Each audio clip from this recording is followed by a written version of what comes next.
presidente Calderón. Gracias, muy buenas tardes a todas y a todos ustedes. Muchas gracias, querido presidente Aznar, por esta invitación, que él me saca de repente a desempolvarme un rato y me da mucho gusto. Qué gusto, presidente, querido Ecuador, Guillermo Lasso. Gracias. Bueno, básicamente a los puntos que menciona usted, hay una caída institucional gravísima en América Latina y donde el caso más grave no son solo los casos ya conocidos, Cuba, Venezuela, saludos a los venezolanos aquí presentes. Hoy el caso más grave es México. Nadie lo está tomando con seriedad, en mi opinión. Parece business as usual, pero si hace 2 años, en una mesa que coincidí con el presidente Aznar en la Fundación Internacional para la Libertad de Vargas Llosa, decía yo que México era una democracia a punto de caer, puedo decirles que esa democracia ha caído. Hace 3 semanas, como consecuencia de una serie de eventos desafortunados, se concluyó una reforma constitucional para desaparecer el único poder independiente que quedaba, que era el Poder Judicial. Voy antes, tuvimos una elección de Estado, independientemente de que Claudia Sheinbaum definitivamente pudo ser la favorita y pudo haber ganado legítimamente, un aparato de Estado que empleó, según mis cálculos, traducido a euros, más de 2.500 millones de euros ilegalmente en la campaña, para comprar prácticamente una elección.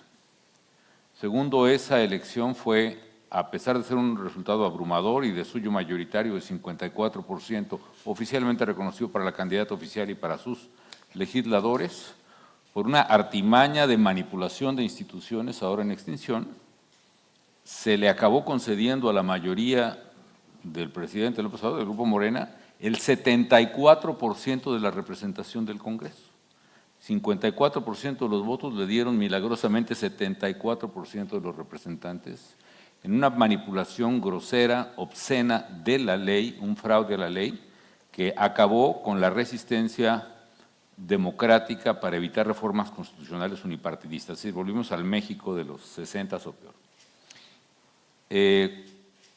Cuarto acto o tercero en esta serie de eventos desafortunados, esa mayoría no estaba consolidada, sin embargo, en el Senado de la República. Le faltarían 1 o 2 votos para obtener las 2/3 partes. Y con prácticas verdaderamente gangsteriles, es decir, arrestando en la noche y en la madrugada al padre, al hermano de este senador, amenazando al otro, obtuvieron los 2 votos que les faltaban para consolidar una mayoría constitucional. Y en un acto verdaderamente imperial, en menos de 8 días, las legislaturas de los estados en poder de Morena habían ya votado una reforma constitucional que lleva a ¿qué? A desaparecer, a quitar del cargo literalmente en el plazo máximo de 2 años a todos los jueces de paz del menor rango hasta a los ministros de la Suprema Corte de Justicia, un órgano que valientemente se había opuesto a los caprichos del presidente López Obrador, a destituirlos de esta manera y sustituirlos por nuevos jueces justos, en las expresiones cacofónicas de esos hombres, que serán electos por el voto popular, claro, de una maquinaria que solo ellos manejan. Desapareció la independencia de poderes.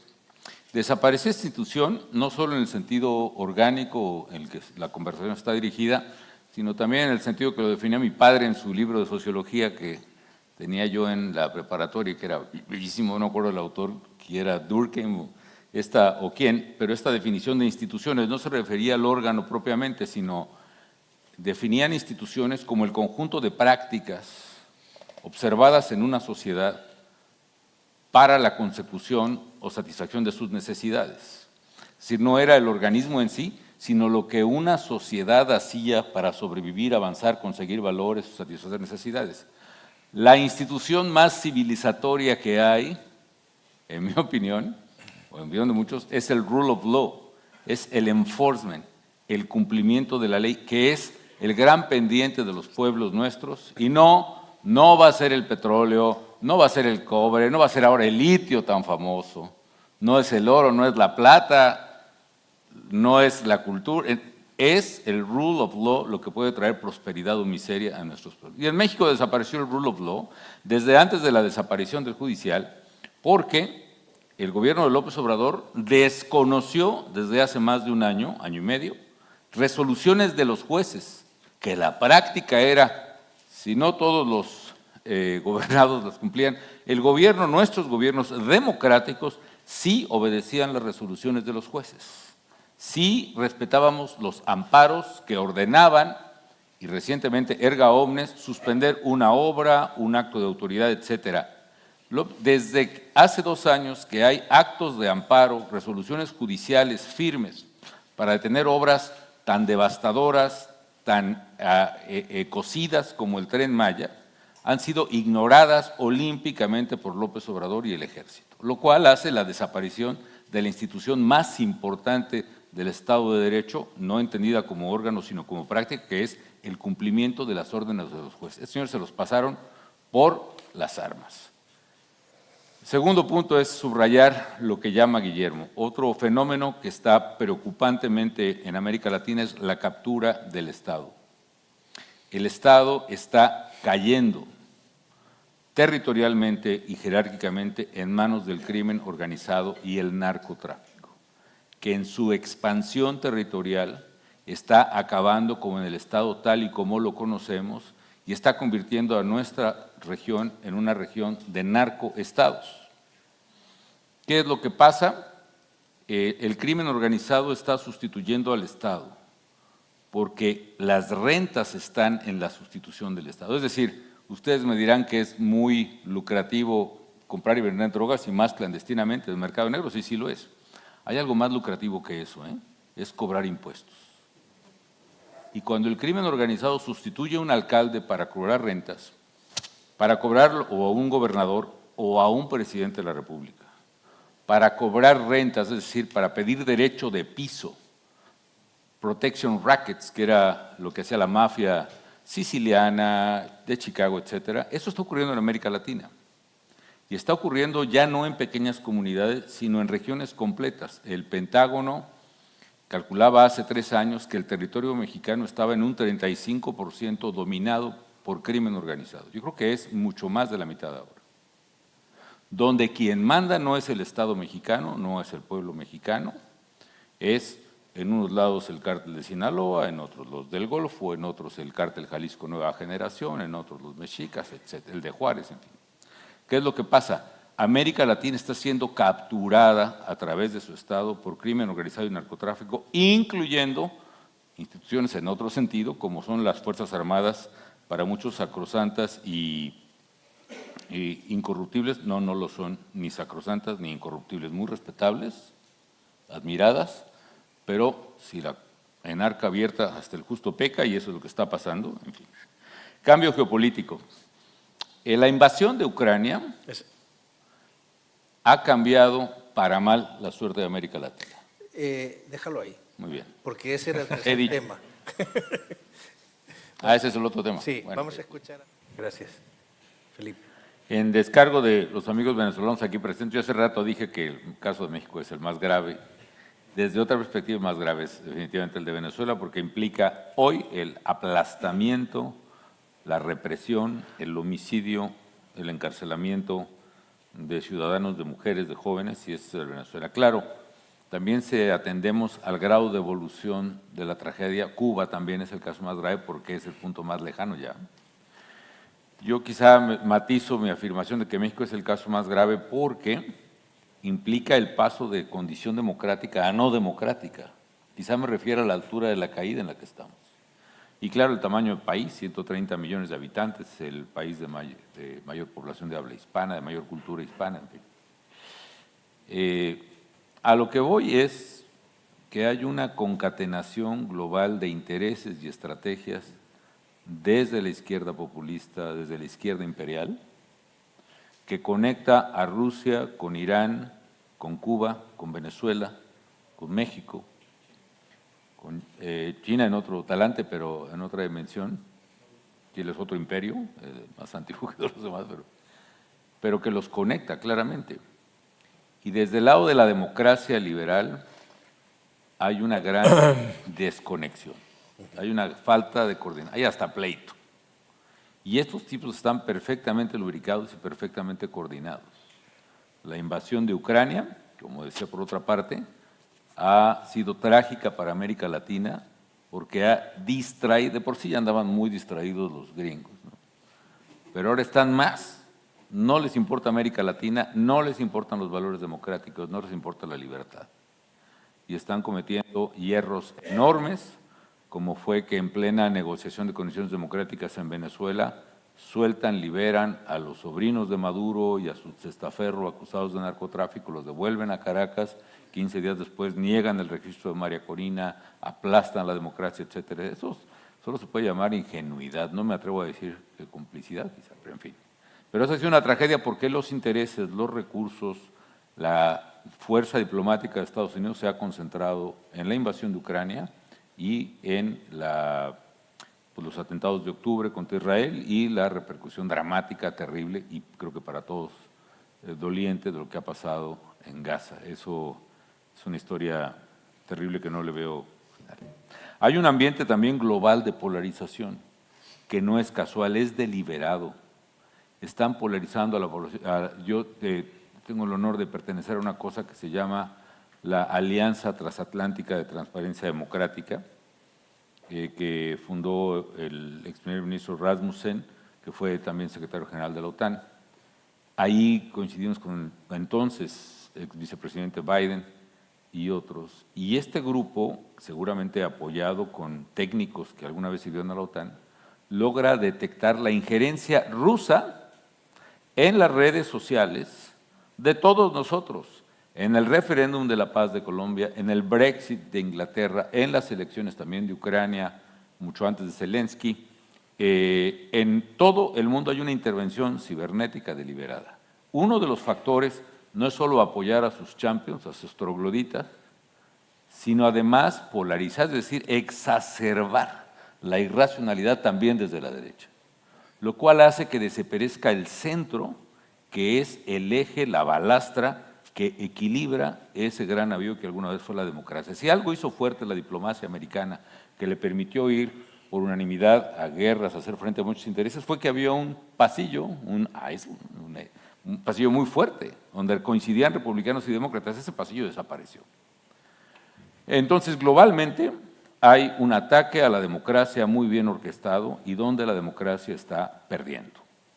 Y en América Latina, yo honestamente,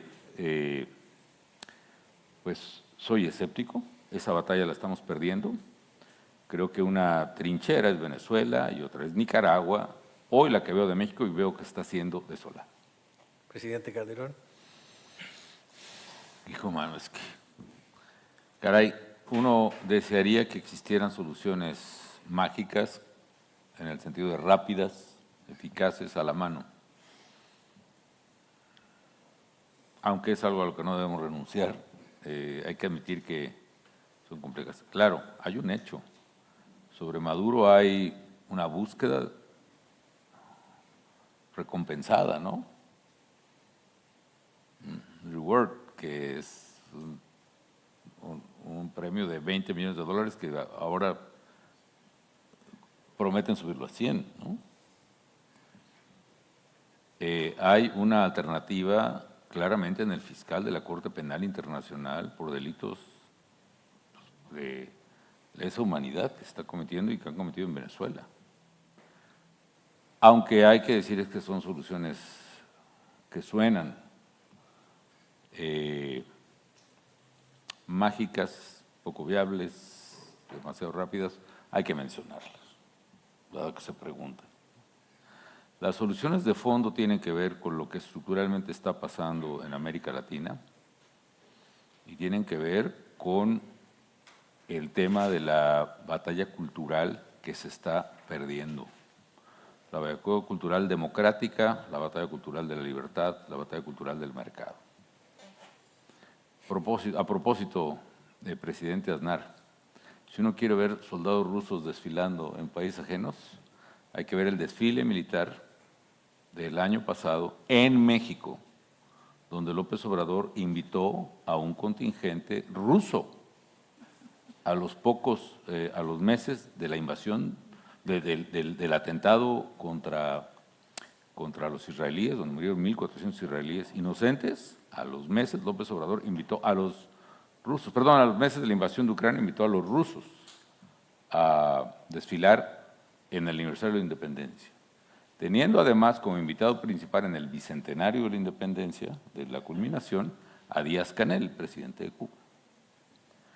Y esta idea de éxito mediático de los populistas, donde cualquiera que defienda la libertad es un rico, abusivo, corrupto, quien quiera que defienda la democracia no defiende más sus privilegios, el hecho es que esa victoria cultural avanza. ¿Cómo revertir? Y me parece que es una tarea que implica una labor enorme de educación política, cívica y económica que habrá que emprender. Yo considero que no habrá restauración ni democrática, ni de libertades, ni de mercado, mientras no generemos nuevas generaciones que entiendan el valor de la libertad, que entiendan el valor de la democracia. ¿Por qué tiene tanto éxito en nuestros países las ideas populistas de que el Estado es el que remedia las cosas y que los privados son necesariamente malos y abusivos? Que es la idea por la cual nos explica el presidente Lazo. Hay sequía en Ecuador porque desde el correísmo se estableció que solo el Estado podría operar empresas de energía, ergo los privados no pueden producir energía, ergo hay una crisis energética ahora en Ecuador. Lo cual ocurre en México. López Obrador revierte las reformas que los liberales habíamos impulsado, permitiendo capital privado. Se habían comprometido 5,000 millones de dólares de inversiones en energía renovable en México, 2,000 estaban ya en construcción y a punto de operar y se cancelaron para revertir otra vez a que solo el gobierno puede y debe producir, porque el gobierno es santo y los privados son el demonio. Y si son extranjeros peores, y si son españoles ni se diga. Y esa batalla cultural está perdida. ¿Por qué? Porque no puede nadie, incluso los políticos, no pueden explicar por qué es más eficiente el mercado cuando prevalece el interés y la competencia, etcétera. ¿Por qué, curiosamente, los precios son más bajos y más eficientes cuando hay un juego de utilidades y de competencia? En fin, ni aquí quizás podríamos explicar nosotros, pero apunto eso. Esto solo puede reconstruirse a través de reconquistar, de volver a ganar la batalla cultural que se tenía por ganada cuando el presidente Aznar era presidente, en los 2000 y picos, cuando aquel artículo de Fukuyama, ¿no?, de El fin de la historia, que no se refería a eso, pero todos creímos que la democracia, salvo en Cuba, había llegado en América Latina para quedarse y no se iría más. Todos creímos que el mercado había ganado por la fuerza de su razón y no habría reversa. Y ahora estamos exactamente en sentido contrario y con un pueblo o con una ciudadanía que cree que eso es cierto, que hay que revertir todo eso, mayoritariamente. ¿En dónde fue la derrota? Perdimos la batalla cultural en algún rincón de nuestros errores complejos. Y finalmente, así como he dicho que la izquierda populista, la izquierda autoritaria, planea, se reúne, se organiza, se echan porras mutuamente, avanzan coordinadamente, se financian coordinadamente, lo mismo Rusia, Irán, Venezuela, Cuba, que es nuestros países, México. La democracia, la libertad, el centro, la derecha, como le llaman, ni se coordina, ni se apoya, ni se une, ni tiene estrategia global, ni tiene estrategia regional, e incluso no es capaz de reconocer sus propias victorias. Díganme ustedes qué pasó cuando nuestros partidos, el PAN en el caso de México, no sabe reconocer los muchos logros que tuvimos los gobiernos panistas de reducir la pobreza más del 25% a pesar de la crisis de 2009, de hacer de México una economía competitiva que ahora exporta 1,5 billones, 1.500 millones de dólares al día porque apostamos a las políticas de comercio abierto, muchas cosas, sistema universal de salud, que el propio PAN no es capaz de reconocer, que se recrimina los señalamientos de la izquierda. ¿Y qué le pasó a cierto partido en España con el gobierno de Aznar? Hubo un tiempo en que le daba pena reconocer que había sido un buen gobierno, y sí lo fue. ¿Y cómo le fue después? Tenemos que rectificar nuestros pasos y entender que hacemos política con principios y responsabilidad, pero también con estrategia, audacia, coordinación, con visión global, saber a dónde queremos llegar, o aquí seguiremos reuniéndonos cada año a lamentar la triste suerte de nuestros pobres pueblos. Antes de que nos marchemos, creo que todavía tenemos unos minutos. Yo quisiera saber, presidente Calderón, si México ha entrado en un proceso de regresión histórica. O sea, ¿Morena va a conseguir volver a México a la cultura del PRI, a la cultura política de esa dictadura perfecta que se decía que era el PRI? Bueno, ya si ellos son los mismos. López Obrador es priista. Manuel Bartlett es priista, es al que acusábamos de fraude electoral en 1988. El Ricardo Monreal, pues, priista también, que es el líder de los diputados. Adán Augusto, también líder del PRI en Tabasco y compadre López Obrador. Todos son del PRI. Es el PRI mismo redivivo, remasterizado, reloaded, ¿no? Que ahora llega con el poder de la tecnología, el dinero y algo que no tenía en los 80s, que es el poder del narcotráfico. Y algo que tampoco existía en los 80s, que es la corrupción y el carcomer al ejército. Entonces sí, es peor que aquella maquinaria. Y con 63 periodistas asesinados en 6 años, con 200,000 asesinados en 6 años, más 50,000 desaparecidos en 6 años. Y historias de terror de complicidad del poder político con los cárteles más importantes. Nosotros combatimos con todo al crimen organizado y al narcotráfico, con todo. Me lo reprochan. Que Calderón, que ingenuo, que hay que enfrentar a la delincuencia con todo, hay que defender a las familias con todo. La gente lo agradece.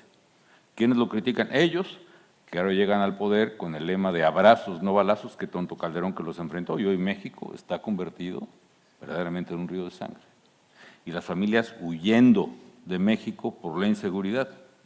Los que pudieron están aquí en el barrio San Carlos, pero los que no están huyendo a Estados Unidos, etcétera, ¿no? ¿Y quiénes reprochan la política que tuvimos? Pues ellos. Paradójicamente también los propios panistas, algunos los que están ahí. Entonces, que se volvió la maquinaria del PRI, pues está rediviva, reloaded, como le quieran llamar, como en las películas de terror. Es esta película de Walking Dead, ¿no? Que los niños se van convirtiendo y van haciendo cada vez más y ya no sabes quién, pero de repente ya son una mayoría que acaba con todo. En fin.